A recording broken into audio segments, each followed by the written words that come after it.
या तोहरा से लागल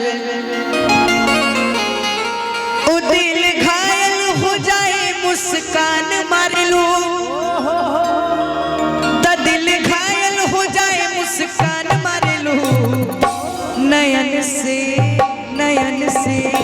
नयन से बान मारे तू हंस के कान मारे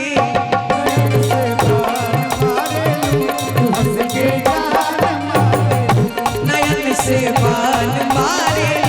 तू हंस के जान मारे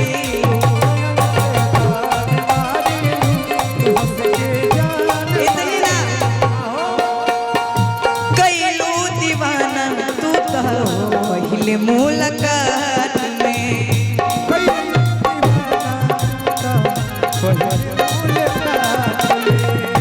नींदो न आवे अब तो हमरा हो रात में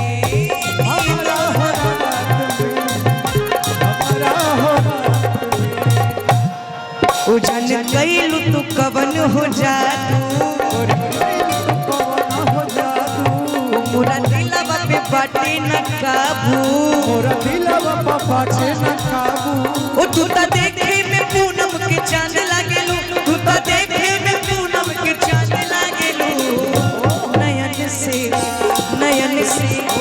नयन से बान मारेलू तू हंस के जान मारे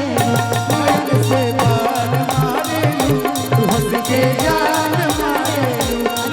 और आज दरभंगा की धरती पे आए बानी तो आखिर में सोचने के आप सबसे एक चीज हम बताएं। माता रानी के आशीर्वाद से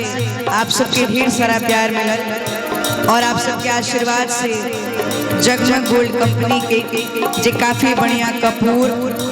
की कंपनी होकर हम ब्रांड एम्बेसडर बनी तई बस रवा लोग के आशीर्वाद बाटे। और ये ताली बजा दीजिए भाई, इतना प्यारा बच्चा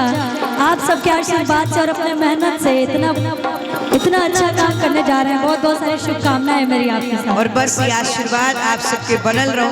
और आप सबके प्यार बनल रहो। नयन से बान मारे तू हंस के